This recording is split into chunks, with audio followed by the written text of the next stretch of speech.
Well, thanks everyone for being here. I know it's the second day of long days, so we appreciate you taking the time to be here.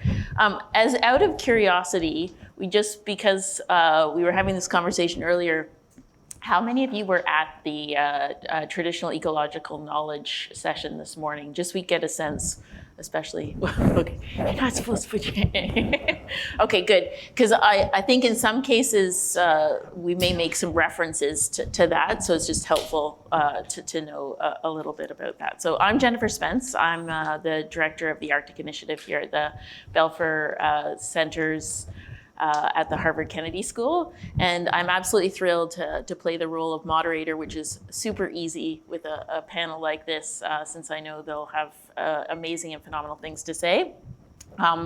And so I'm just going to briefly introduce them, but also invite them to introduce themselves and maybe share as an opening something that from their perspective really exemplifies Indigenous leadership in the climate action space. And I know what's going to be interesting about this is we actually have sort of representation from the local through to the international here. And so how those different worlds sort of interact with each other as well, I think will be really important. So I will start with Todd Mitchell, who's with the Swinomish tribe, and we have now Evon. I know I'm new to this, so can you explain how to pronounce Todd Peter and Gunbrit Retter from the Gwich'in Council International and Gunbrit Retter from the Saami Council. And I'm going to we'll go and just sort of give you a sense. We have sort of our local through to the global, but with obviously interactions here. So I'm going to invite Todd first to speak about his sense of what Indigenous leadership looks like in climate action. And introduce yourself. All right, yes. My name is Todd Mitchell. I'm a Swinomish tribal member. My traditional name is Swaledab. Carried down from my great-grandfather on my father's side. And yeah, I'm here as a, private citizen because, I have my own leadership, which speaks for the tribe and my elders. So I can offer my perspective and on like an official tribal perspective. But I've been working for my tribe for probably about 24 years, plus maybe an internship too. So I actually went to school up the coast, up at Dartmouth. So probably the first tribal member that came this far for education and able to bring that education back, so in science. So I think leadership, and the Indigenous level really looks at how we can help our community. Because our actually official tribal name is Swinomish Indian Tribal Community. So at the time when our tribe was organized as an Indian Reorganization Act tribe in the 1930s, they chose that name because we're a community. We're a community of different bands that came together, a community of different families that came together.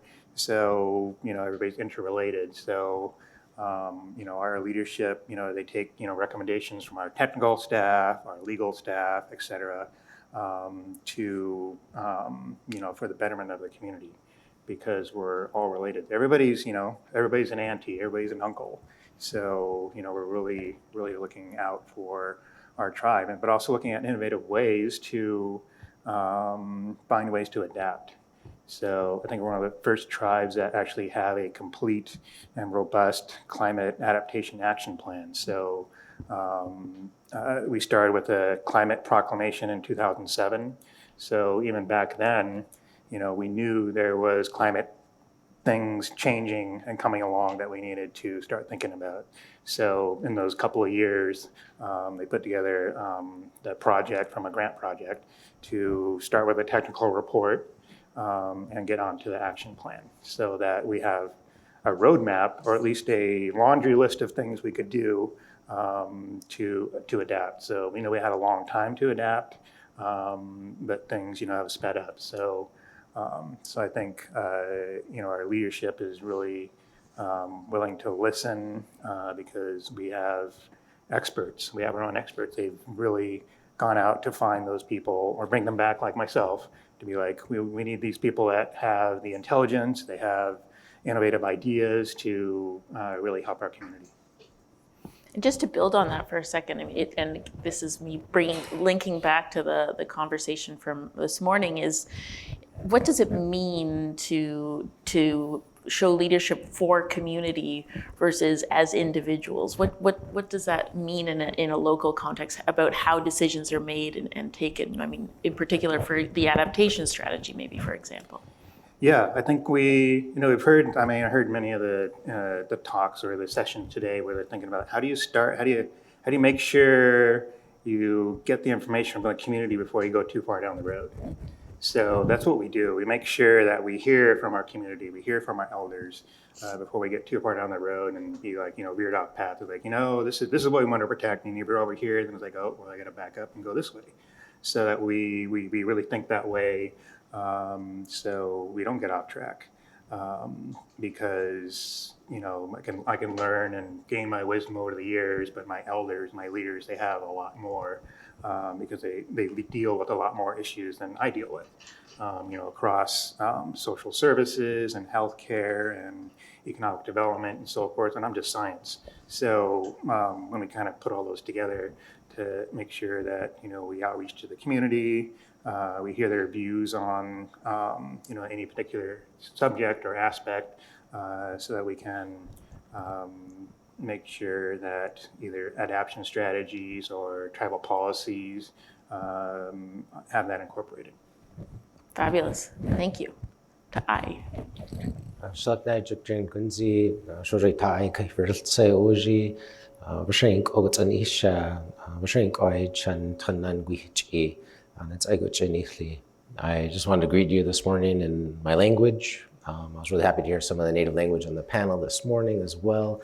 I'm a really strong advocate for presencing Indigenous languages, and within our languages is embedded a tremendous amount of knowledge about our worldview, our understanding about what it means to be a human being in our part of the world, and how we relate to the land and environment around us. And so I like to begin with our language. So I come from the Gwich'in Nation. Our peoples come from the Northwest Territories in Canada, Yukon Territories, and also in Alaska in the United States. So we're an international nation who are divided by settler colonial nation states. And our communities are very remote. There's only a couple of our villages that you can access by road. It was really interesting listening to the panel this morning from the community here locally that's been impacted for several hundred years. The impacts of colonization have been a bit more recent in our communities. The village I come from, for example, is about 230 miles from the nearest road. We hunt and fish, we haul water to our homes, we haul wood from the forest to keep our homes heated even when it's 50 below for 3 or 4 weeks straight like it was this winter. When I was growing up, even as a young child, we didn't have electricity, and our language was still the primary language being spoken by everyone within the community. And I remember as a young child thinking about, one, not realizing how big and vast this world is and how problematic it was going to become for our people and our way of life. But I was raised within our traditions because we had one of the first Nod college graduates of all of interior Alaska that came from our village. He graduated in the 1930s in the States through basically an Episcopal church program in Tennessee. And he came back, warned us about what had happened with Tribes Lower 48, and it established our reservation. And so our tribe, just our tribe among the Gwich'in, the Netzai Gwich'in, we own 1.8 million acres of land and privately. And we basically own and control and live our traditional way of life on those lands. And even when we were growing up, we were taught about the importance of protecting the land, but also how to respect and relate to the land and animals around us. And all the ancient stories talking about how we relate so that we can be sustained for future generations as well, and how we respect the land and animals around us. And about 36 years ago, the threat of oil development in the Arctic National Wildlife Refuge, which we refer to as Ijikutsangwandaigo in our language, which is the birthing grounds of the porcupine caribou herd, became under threat to oil development. And the porcupine caribou herd's about 200,000 caribou that still migrate. I mentioned the 1.8 million acres that is our reservation, but it's actually a block of land of the Gwich'in Nation that's probably 22 million acres without any development, roads or industry in it. And so this 200,000 caribou still migrate down from their birthing grounds to our villages. We hunt and subsist and live off of those caribou, and then they return back to bear their young this time of year in the Arctic Refuge. And so in 1988 was one of the first times that our Gwich'in people came from across the border from Canada. Some sisters who hadn't seen each other for 80 years since they were separated as young people came back together in 1988, and our people made a decision to form an organization called the Gwich'in Steering Committee, and that it was important for our people to do what I'm doing here, is coming outside of our Gwich'in nation to teach people and educate people about who our people are, our way of life, and why it's so important to protect the porcupine caribou herd. If you could imagine the stories of the tribes in the plains down here with the buffalo wild and the plains Indians still being able to live from them, we still have that among our nation. Our nation still survives off of the wild animals that migrate, the caribou that migrate, as well as many other species. And that's kind of like the climate story, I guess, is that our people self-organized and determined that we needed to advocate and become a part of these conversations that have evolved to the Gwich'in Council International, which represents our people in the Arctic Council. And then sometimes we get invited to things like this to also present and share from within our communities. And it's really an honor to have been invited to be here and to share a little bit of our perspective. Great. And just to expand on that a bit more, I mean, you touched on sort of the boundary that was created. How have you found that having an organization that spans that boundary between Canada and the United States, how have you navigated that, and how do you manage that for your tribe? So there's a Gwich'in nation, which is all of our tribes, and then we have multiple tribes within our nation. Each of our tribes, we have our own villages. Our own villages are self-governing. And many are federally recognized tribes on the U.S. side, and they're all recognized First Nations on the Canadian side. And so we have our tribal government structures, and then the transboundary issues are very significant for our people. We have issues because you literally can drive upriver from one of our villages to another village, and you're going into another country. I once was on a hunting trip going upriver and ended up in Tehchik, which is a Canadian Gwich'in village. And then I had to get back to my village for something, but they had to detain me, and I didn't have my driver's license on me or a passport because I was out in the woods hunting. You imagine this is like 20 million acres of land way out in the middle of nowhere, and someone had to go to my cabin in Arctic Village, send my ID to Fairbanks, Alaska, and then they had to fly me there to meet up with my ID to regain access to come back to my village. So, but there's more significant transboundary issues than that. Like when our people we still marry each other across our tribes, and some people can't get employed across the border or can't access healthcare, and so transboundary issues are very much an issue that we have to face. But the idea of Gwich'in nationhood and reconnecting our people has been, I think, a really important exercise of self-determination for our people to be kind of rebuilding that connection with each other. And being able to leverage the full capacity of our nation and people, especially like my generation is the first generation to really push into gaining Western higher education. And so when I first began on the board of the Gwich'in Council International, actually when I first met Gunbrit, her and I have known each other and been doing this work for over 22 years, I think now. It was myself and one other traditional chief on the Canadian side, and we were our board. And now we have a full board, well, not full board, we're gaining one more. And of our 7 board members, we have 2 lawyers, 2 college professors, 2 K-12 teachers, a health research scientist, and the 8th board member, who we may be garnering soon, will likely be a doctoral student. And so I think we're finding ways to be able to communicate and understand the Western jargon as it relates to our Indigenous knowledge and our people's way of life. And I think that's a piece of the contributions that we'll be able to help bring to the table in facing these challenges that we're facing collectively. Great, thank you so much. Gunbrit, over to you. Yeah, good afternoon. Sorry for my voice, and thank you for accepting me to come here, even though I caught a cold on the arrival here. I'm Gunbrit Retter, and since 2005 I've been the head of Arctic and Environmental Unit of the Saami Council. I'm a Saami person myself. I live in northeast Norway, by air 78 kilometers from the Russian border, by road 42 kilometers from the Finnish border. So it's like very far northeast. So between me and Evon is Russia and great parts of Alaska, if you go that other way. So I'm from a coastal Saami community, and where I live and work still today. So I have home office. That's part of the philosophy with Saami Council, that our experts and people work from wherever they like, as long as we do what we are supposed to. And Saami Council is a pan-Saami organization with member organizations from both Finland, Norway, Sweden, and the Kola Peninsula in the Russian Federation. Our two Russian side Saami organizations are unfortunately on hold for the moment. And in my position in Saami Council, I mainly coordinate the Saami Council's activities in the Arctic Council, which is, as one of the permanent participants, as Tai here referred to, where I first met Gwich'in Council International in this cooperation. I'm also presently the Arctic representative to the UNFCCC's Facilitative Working Group of the Local Community and Indigenous Peoples Platform. So this is a quite unique body that is a formal part of the UNFCCC system.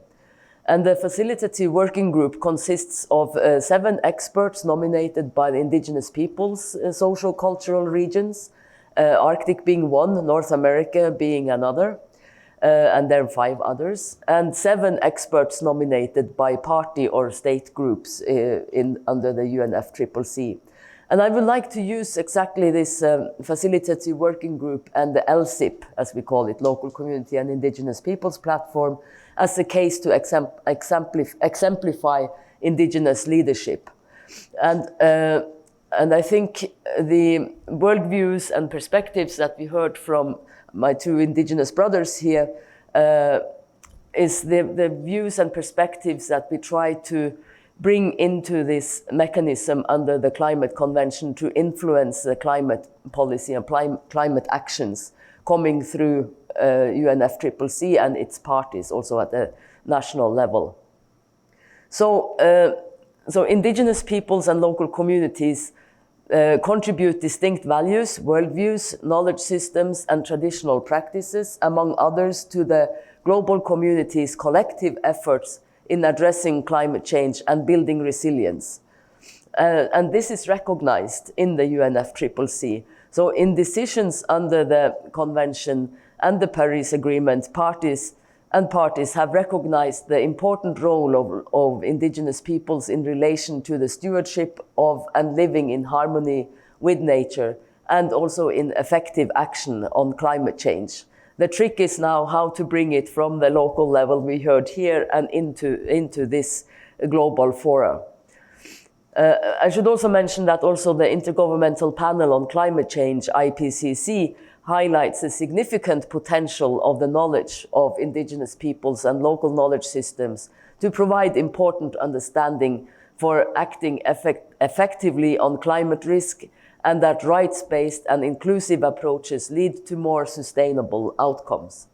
And at the same time, Indigenous peoples face higher climate change impacts due to their direct reliance on ecosystems for basic needs.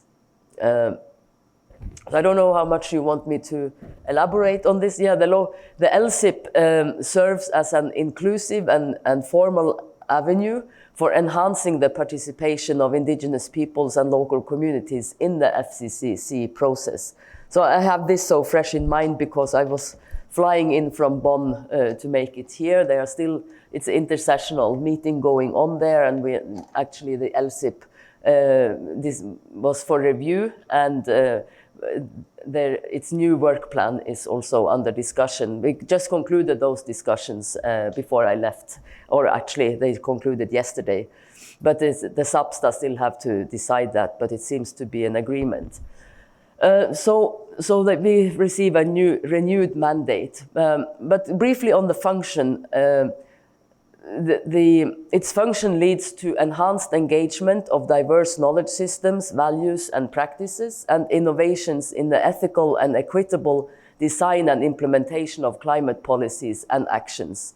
So at global level, for example, the facilitative working group have facilitated the engagement of knowledge holders from all 7 UN Indigenous social cultural regions in relevant events and meetings at the last 3 COP sessions. So every COP session we have a Indigenous knowledge holder session to share practices and examples of climate solutions.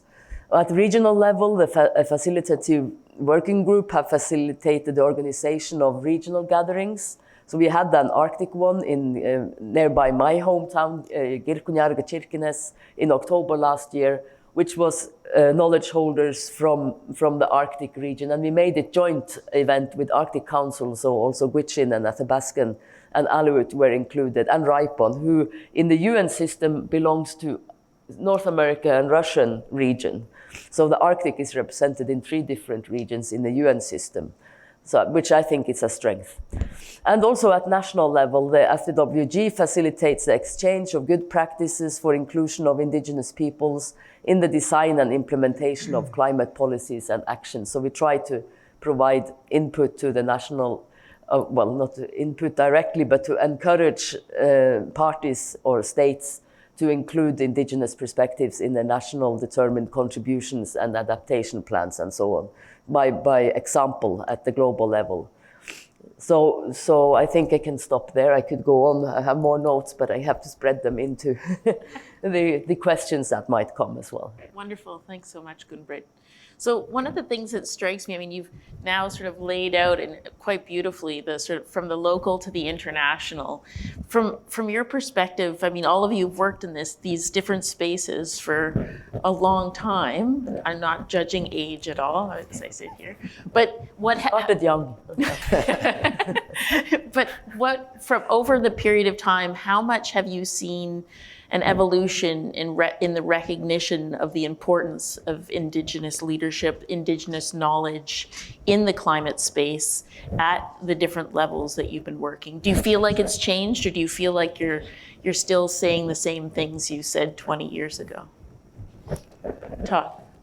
A little bit of both, I think. Because I think it's always, you talk to new groups of people, you always kind of got to start with that, that kind of background of like, we have, our resources are of utmost importance to us because it relates to our culture, relates to our ancestors, and, relates to, our living nowadays. So I think there's always kind of like a backup step, say, we got to put these things together, and then we can start talking about this is why it's important to us that we're trying to protect our salmon, we're trying to protect our, plant resources or water quality or air quality, so that kind of have that grounding before we can kind of really get to those things. So so I think our leadership takes that in, but I think at the local science level, I had to take a lot of time to figure out how to put those things together myself scientifically, because like a lot of our lower 48 tribes, we're in Washington State, if I didn't say, have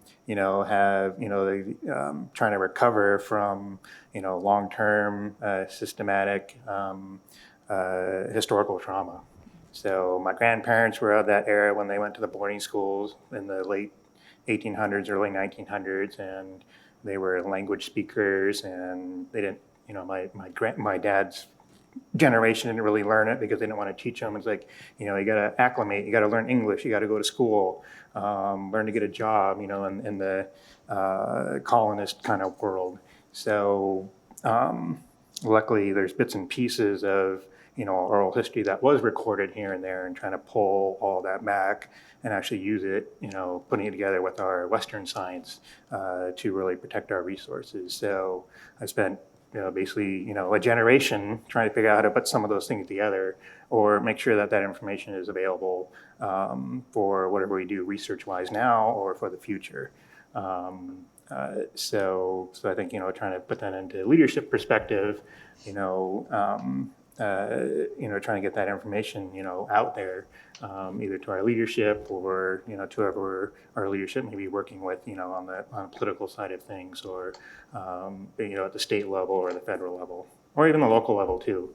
Because one of the signatories of the Treaty of Point Elliott in Washington State, with a bunch of other tribes. So there's just a lot of work in trying to work with the state and get that seat at the table. Great, thank you. Yeah, there's a lot of different directions I can go with this. Yeah, but sure. I will Nice say, small like, you got me thinking back to, like, okay, when I first got involved in the mid '90s, what has transpired since then, and it connects back actually to the conversation in this morning's panel on TEK about free, prior, and informed consent. And from my perspective, it has to do with how do we institutionalize with formal mechanisms the required engagement and participation and decision-making authority among Indigenous peoples, Indigenous nations, and communities.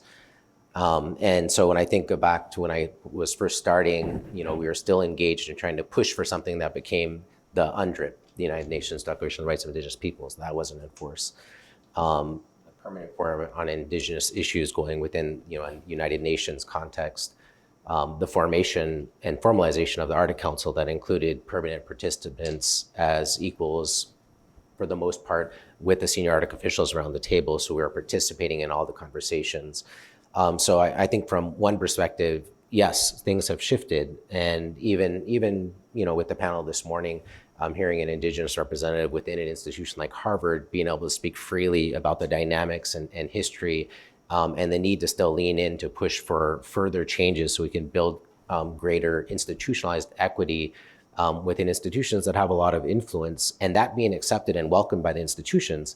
You go back to the 1990s when I was first getting involved, and I was making speeches like that, and people would pull me to the side saying, hey, you're not gonna have a future. No one's gonna hire you for any positions if you just go out there speaking the truth about the situations that you're facing within the inequity, the injustice that persists for our Indigenous communities. And so I would say both with formal mechanisms, but then also just culturally, I think more broadly, it's more accepted for us, and it's becoming clear that we need to have all these voices around the table and having decision-making authority for if we're going to really address these global challenges that we're facing, climate change being one of them. And even within a state of Alaska context, flash back to even 10 years ago, our Alaska Native languages weren't even recognized official languages of our state. Now they are.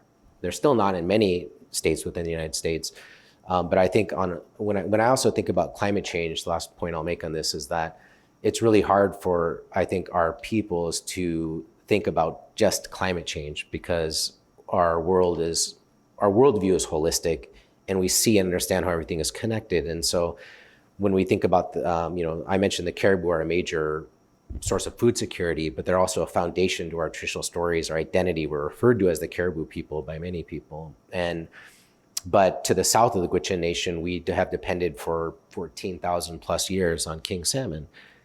We haven't been able to fish, my family and my children included, on the Yukon River for the last 4 or 5 years because of the collapse of the king salmon fisheries. And that was a major cultural resource, but also a part of our food security. It filled our people's freezers through the winter. And so, I tried to think about what the equivalent would be for those of you who live down here in Lower 48. And if it would be like if all of a sudden every grocery store in a 20-mile radius of your home was shut down and was never to be opened again, and you had to go beyond that just to get food.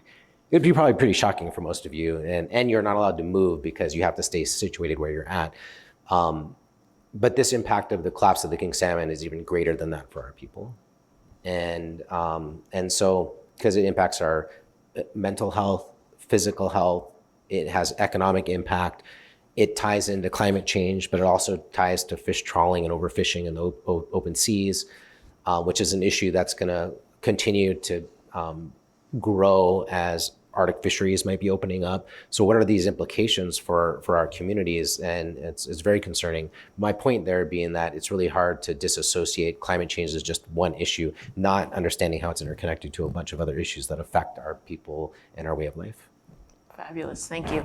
Gwich'in. Yeah, to admit that nothing has happened is declaring failure of last 20 years of effort. So, I used to also say that in 1917 was the first Saami cross-border annual, no, not annual, what do you call it? It was a gathering, Saami gathering in 1917 in Twente, Trondheim, Norway, where Saami, mostly from Sweden and Norway, met to discuss their issues. We celebrated 100th years anniversary of this 7 years ago. And the issues they discussed back then are the same as we are discussing today. So it's both yes and no to your answer. But I think, like a colleague of mine said, that people discussed those things back then and they discuss them still today. It just means that it's so important to us. Because that was issues connected to land and access to land and waters, challenges in cross-border reindeer husbandry and reindeer husbandry in general, languages and education. And these are still things that are important for us. Like Tai here also said, I have to practice that name, I've known him for so long, but getting recognized as permanent participants to the Arctic Council in 1996, or even before in the Arctic Environmental Protection Strategy, was quite an achievement. And the same goes for the establishment of the local community and Indigenous Peoples Platform, which is an expert body with Indigenous and party reps sitting together in the UNFCCC system, is also quite an achievement. And also I see when we have this formal platform, it opens so many doors that other UN platforms who are an equal level in the system are inviting us for their input, and we invite them to hear about our lessons. So I think a lot has developed over the years, and the Indigenous leadership, which is a headline here, has actually succeeded on many fields. I think that, and we have had many clever leaders over these 20, 30 years who have paved this way. But I also used to say to young people that, we need people who are good at fighting for the rights, but we also need people now who come after and fulfill those spaces that are created. And that is a kind of different type of people that we need. So we need people who can share or contribute orally. Like we do with the Indigenous Knowledge Holder session in the Climate Convention. We also need people who can contribute in writing, because there's so many calls for submissions, for example, that we can respond to, where we can share all these worldviews and that we want to share. Of course, we don't need to share everything, but those we are willing to share, that we need to try to figure out how to make the parties understand these messages. And the second challenge here is then, my last point now is we, as Tai here said, that think holistically. Saami Council also wrote recently, last year published a climate change report where it became extremely clear that everything is interlinked and it's so complex, the climate change issues. And because we think holistically about things, and then to try to convey our messages into a system which is so, is it rigid? What's the English word? Yeah, and in silos. It is quite challenging. So even though we are welcome to contribute to transformative change, I'm not sure exactly how we are going to succeed with that when parties still think in boxes. So that is a nut to crack. Yeah, and I want to add one more thing, and it goes back to a point that was made, I think, on this morning's panel as well, which is that we still, in North America, exist in a settler colonial context. underlying that, of course, is the doctrine of discovery, which everyone should learn about in the Papal Bulls, which recently, I think in 2023, one of the popes finally acknowledged that there are some issues with that. But because of that foundation, the idea being that we don't need to recognize Indigenous peoples as the original stewards of these lands. And so it kind of justified invisibilizing our Indigenous peoples and communities, of course, with the initial dream of, coming from the boarding school era of kill the Indian, save the man. And he was mentioning, Todd was mentioning his grandparents. For our people, it was my mother who was sent away to 7 years of boarding school and physically beaten for speaking her language, where they were trying to strip our people's identity from who we are. And so there's a lot of healing that still needs to happen within our Indigenous communities, but also I think of it in the context of how can settler colonial nation states like the United States and Canada heal their relationships with Indigenous peoples. And a part of that is instituting laws and policies that require their agencies, their government structures to have consent within free and private informed consent, but also ensuring that our Indigenous nations have equal power at decision-making tables. And I love what one of the elders this morning in the panel had mentioned, that it's not something that people should be scared of. It's kind of like, ideally in today's world, although we're still dealing with an ongoing genocide at the moment, which is really hard for me not to acknowledge also as coming from within the Indigenous community. But it's not right to be taking over another people's land and undermining their ability to be self-determined and governed and to have control over their fate, their destiny as a people. And so I think that in the context of these conversations around climate change, we need to be thinking about that and advocating. And I think it was also mentioned in the panel that one of the states here on the East Coast is considering legislation at a state level to require that consent from the tribal nations within their state related to the lands and resources surrounding their tribe, which would be amazing if that came off I think he said it's still sitting on a legislator's desk, but it would be amazing if that came off. And so I think that's also kind of a piece of this conversation around where do we still need to go and push into. The last thing I'll say to this is the panel that I just attended prior to this one had to do with permafrost and permafrost thaw, which is a serious issue related to release of greenhouse gases that's contributing to climate change. And there's been extensive wildfires among the Gwich'in Nation territories. Something like 60% of our lands have burned in the last 10 years. And it's hard to put that in the context, like the Yukon Flats Wildlife Refuge is something like 11 million acres of land. That's the southern Gwich'in Nation. The Arctic National Wildlife Refuge is 19 million plus acres of land. That's the northern part of, some Gwich'in Nation area that also borders kind of Inupiaq people's land as well. But when huge swaths of land are burning, that has a direct impact on us. And I know there's some strategies that the wildlife refuges are starting to implement to address wildland fire as it contributes to permafrost thaw. And I think it would be really great to see our Gwich'in Nation tribal governments be formal partners and engaged in that work as it pertains to large pieces of our traditional territories. And so I think there's still advances that need to be made in ways that we can engage more in. And I also think it's really important, and I love what you said, Gunbrit, about the generation before us that really championed and spearheaded in very difficult, tumultuous times to advocate for Indigenous rights, that we're in some ways the beneficiaries of stepping into our roles.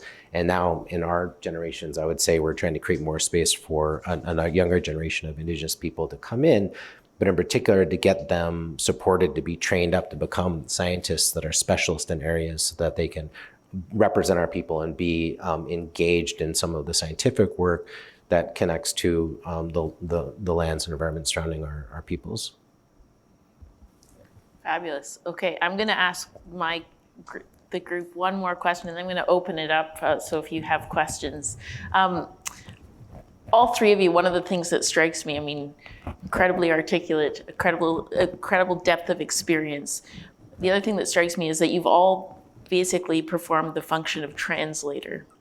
You know the world that you have to work in.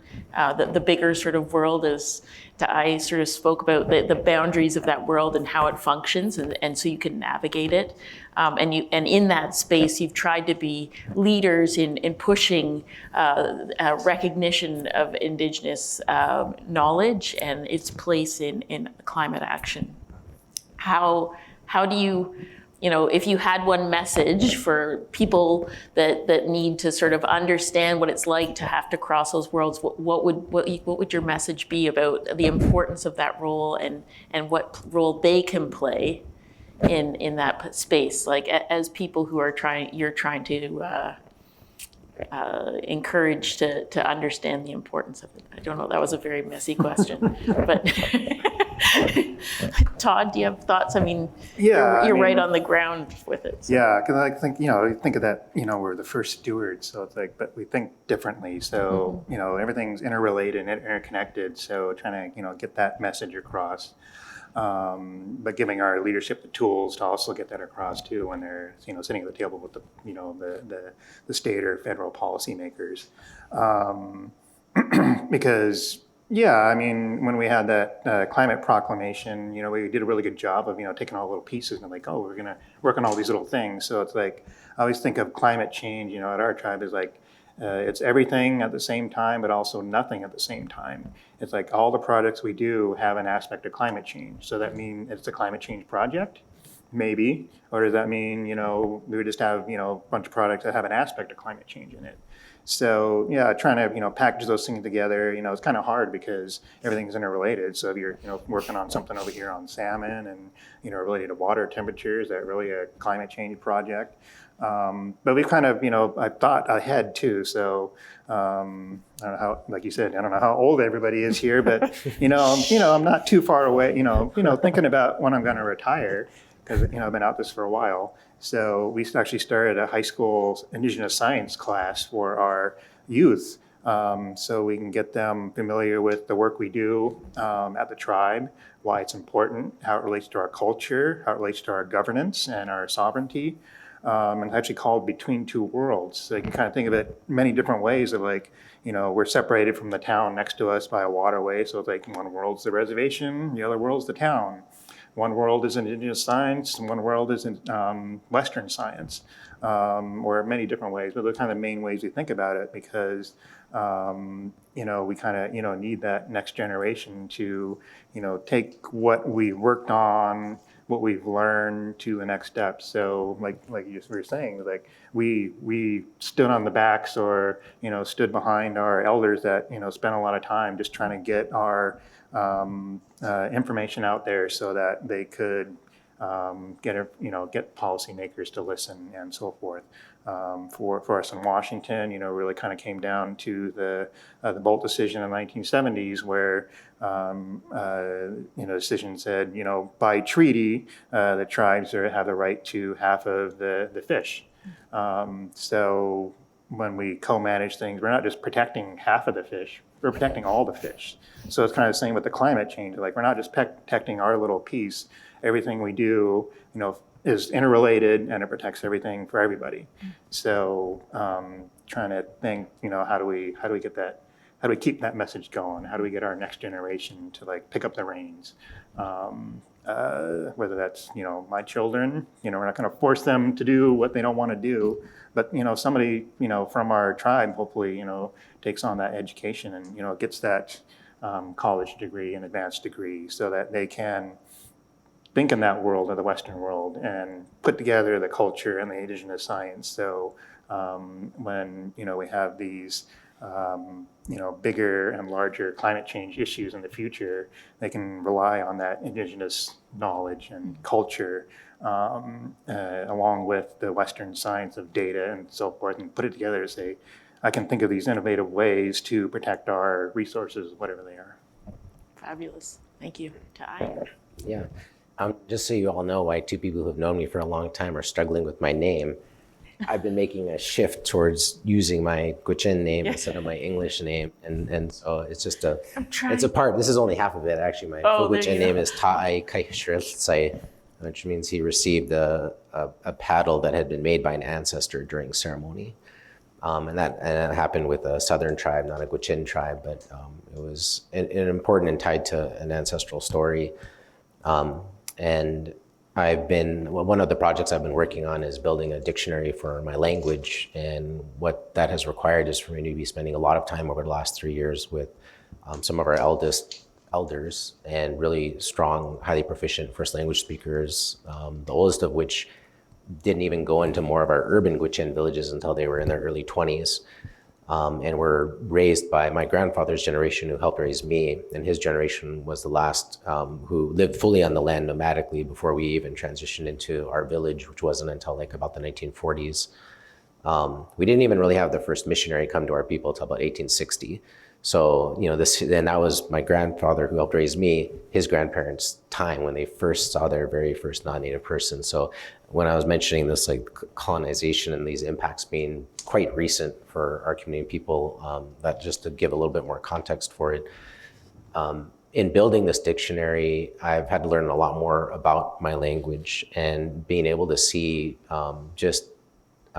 beautiful layers of our worldview and how we understand what it means to be a human being and live on a path where we're growing in our awareness, consciousness, emotionally, intellectually, but also in our understanding of how to be in right or healthy relationship with other human beings and with the land and the environment around us. And it's grounded in really powerful values that are really profound. And I think that it's not only the indigenous knowledge related to the flora and fauna around our communities, but also the knowledge about what it takes to live in small communities for thousands of years and still maintain a level of peace and balance.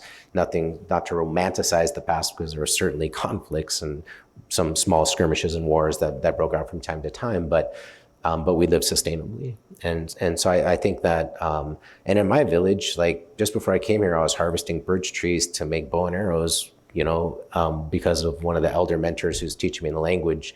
He often reminds me, it's not enough to know the words in our language. You have to practice being Dinji Zhu, which is our name for ourselves as people, in order to be Dinji Zhu. It's not that you're just born by blood. It's that it's a way of life. It's a worldview. It's a way of being in the world. And in order to live that, you have to practice it. And so I think that, one, it's a culture shock for me, because by the end of this week, I'm going to be on a boat in a river and probably working on the land, carving a bow and arrow, which is just such a different world than this one. And so I think that there's literal translation that, yeah, we have to navigate in doing this work. That's important. And last piece that's not necessarily tied to your question, I don't think, but I think that was brought up by Todd is this piece about co-management. One of our leaders at a hearing speaking to a state of Alaska Fish and Game representative recently, the state manages fisheries and whatnot, and we're seeing all these collapses of these fisheries time and time again. And one of these elders, not a Gwich'in elder, but a different elder, jokingly said, what we really want you to manage is the mosquitoes. Because everything you manage seems to be like wiped out. And I think to your point is like, I really think we need to advance more strongly indigenous tribal nations being, true full co-managers of these resources that we collectively depend on. But similar to actually a lot of the other conversations at this conference, I think where there's two major tension points that seem to reemerge. One is the value over a perpetual growth and accumulation of wealth-based model, which is a driving force for decision making, which is, and then the other of the reality of the data and the facts and equity and health and having a future for all of us. And it's like those they're very clear competing agendas and value sets. And I think this idea of approaching through co-management but also continuing to engage and have indigenous peoples be at decision-making tables can help us to kind of move forward in that conversation and have a little bit more clarity around that understanding. Because I think a lot in Western society, and this is just me speaking from my personal perspective, is like there's just so much disconnect from what it really means to be a human being in relationship with the land. When you're having to receive an animal's life regularly and out there hunting, fishing, and hauling water and seeing where your electricity and food and everything comes from, it's like you kind of perceive and exist in a different way. And when you're disconnected from that, it's easier to make decisions that are kind of like not affecting you, your day-to-day life. Somehow we need to have some reconnection and healing happening kind of within humanity, I guess, to values that are a little bit more sustainable. Fabulous. Good Brit. Yes, my answer will be short. I think your question was about being an interpreter between two worlds. I think it works when you are not forced to leave your culture behind, but that you can be confident and competent in your own culture, or be proud of your own culture and have a strong footing in your own culture, while also maybe educated in the Western system without having to be forced to leave your other footing behind, if that is a good word. English is, by the way, my third language, so that's why there are sometimes some words that might not match perfectly. But I think if you have that strong culture, and then also some, at least what we have gone through, learning in the Western education system, and then combining these, you kind of become an interpreter between these. And if this education becomes an assimilation process, then it's maybe not that easy. So I think we have to somehow encourage both, and in that way convey the understanding of that learning one way does not mean that you need to leave the other system behind. That was a short version. But I could have said a lot about language and bilingualism as well, but leave that for another. Maybe I can come next year. Thank you. We have a few minutes. Would anybody have any questions?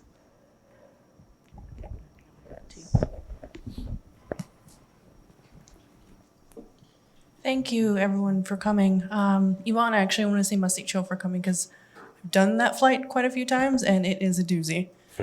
My question for you was, how do you make space for people, for Gwich'in coming into this work, because it's so important? What is your mentorship style?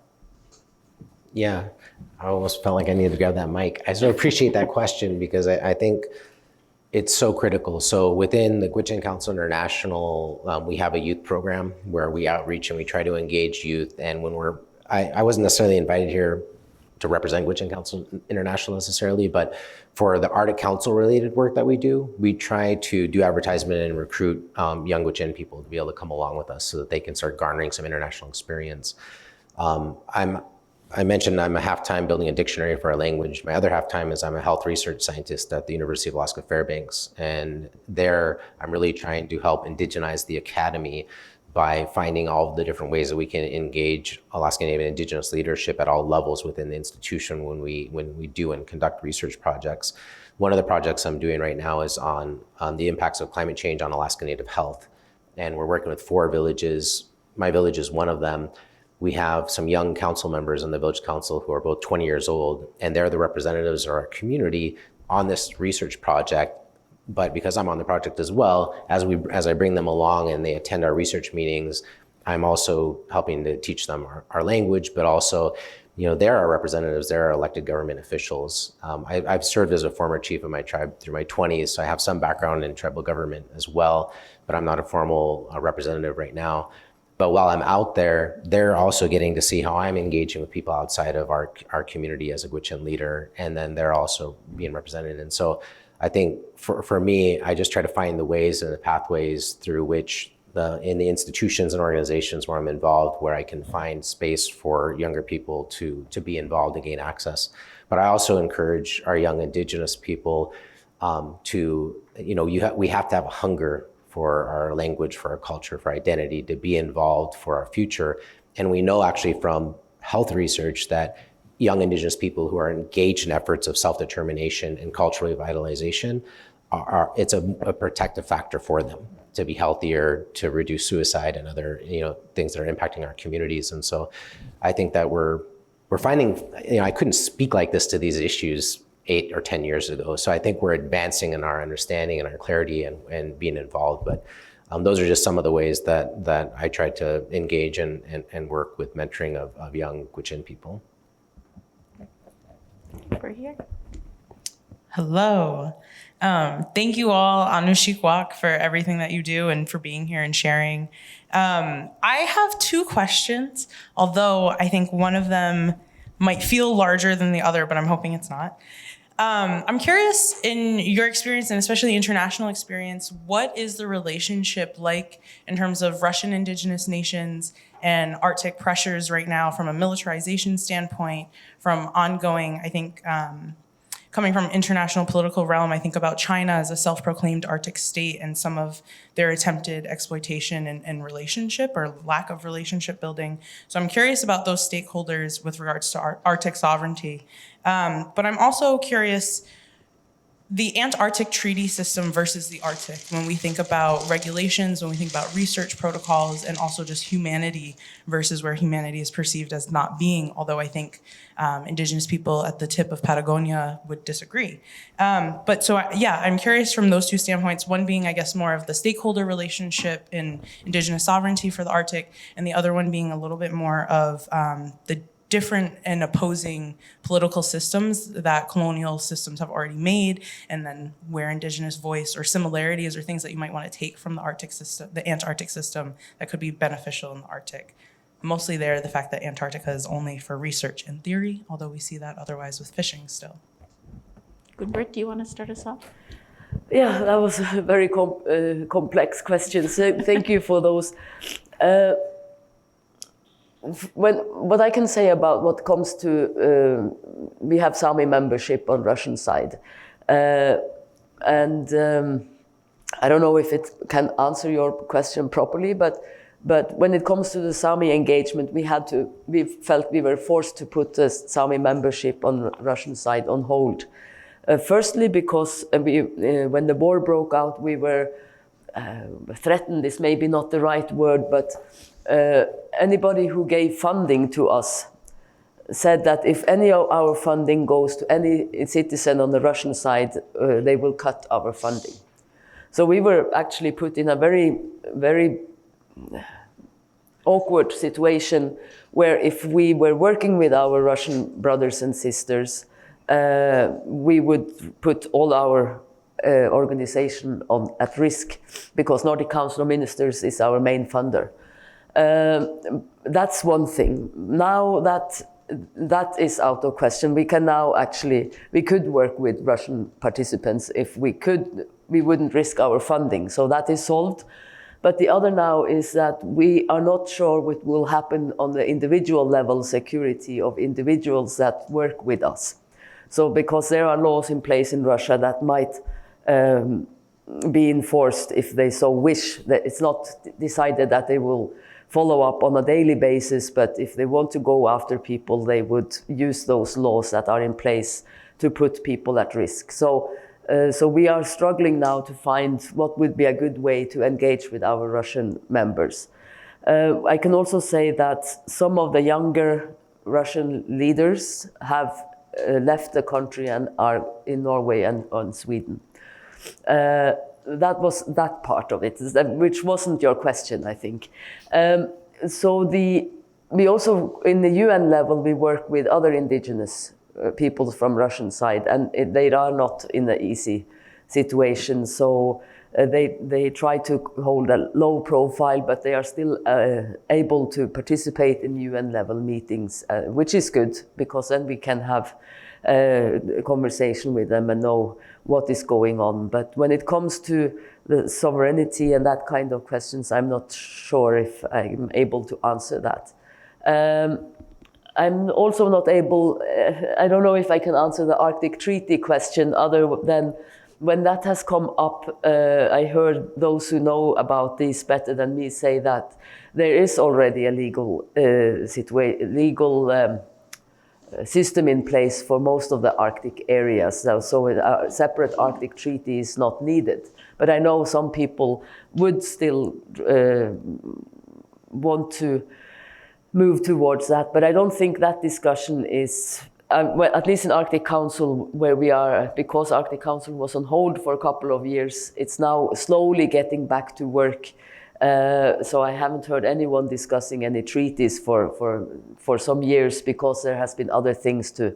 We have been in a position where we have mostly tried to balance the conversation. So one, that Russia doesn't withdraw from Arctic Council, or two, that any other country doesn't withdraw from Arctic Council. So this has been the balancing act that we have been doing the last years. So I haven't heard any talk about Arctic Treaty recently. So that is probably what I can answer to that. Ron, did you want to add anything? I'll just add that I think for those of us who've been involved in the Arctic Council over the years, it's definitely, we have concern for our Indigenous brothers and sisters in Russia and some of what they've had to navigate and experience. Some of the leaders that Gunbrit and I first began working with in RAPON, which is the Russian Association of Indigenous Peoples of the North, which is a permanent participant to the Arctic Council as well. Some of those initial leaders ended up having to garner political asylum to leave the country when they began to speak out or become engaged in ways that was in conflict with some of the leadership that is there in Russia. And so it's definitely sensitive and a challenging dynamic that we've had to navigate. Do either of you want to touch on your perspective on China? And then we'll wrap up. Well, my kind of, what is that English word for my, I don't remember the word, but my naive, maybe can use, approach to China when China was applying for observers to Arctic Council was that, well, we knew Saami Council, if what we say or not say doesn't matter for the states, they would decide if Arctic Council members, they will agree on these observers being included in the Arctic Council. So Saami Council's approach at that stage was that it's better to have them inside than outside, because if you have them outside, they might start their own club talking about Arctic issues. So it's better to have them inside, and where else can Saami Council speak directly with China? So that was a unique opportunity for us to, but if they listen to us, that's of course another question. But at least that is the relationship to the Arctic Council. And of course, well, on the land challenge, I could say that when China launched their Arctic policy, what did they call it? Arctic Silk Route or Silk Way, which would be shipping and in the Arctic, which probably is also on hold for the moment. So, or maybe not. But at least that what happened, the dynamics that happened in our part of the world then was that if you have the shipping going, then what we call it, northwest. I never know the difference of north, east and west, between China and our part of the world through Russia. There was this big discussion about railways from Kirkenes, which is close to my place, to Rovaniemi, so that could be connected to the European continent, because there is train from the Estonia to Finland and to Rovaniemi, and this couple of 100 kilometers missing from Rovaniemi to Kirkenes, which is on the border. So that could be the hub for the shipping. But so that became the big discussion also in our part of that, to facilitate for the shipping route, that the train system was also going through so far untouched land, which would go through 6 different reindeer herding districts, with 3 different language dialect groups. So it would have been mostly on the northeastern Finnish Saami areas would be cut across by this railway. But Finland have put that in the drawer, but the plan at the national level, but I know that the local authorities are still wanting to pursue this idea of this train route. But that is directly connected to the China Arctic policy. So I knew quite a lot about China anyway. There you go. All right. We have reached time and then a tiny bit more. So thank you so much for coming, and thank you to our speakers for a fabulous contribution as before.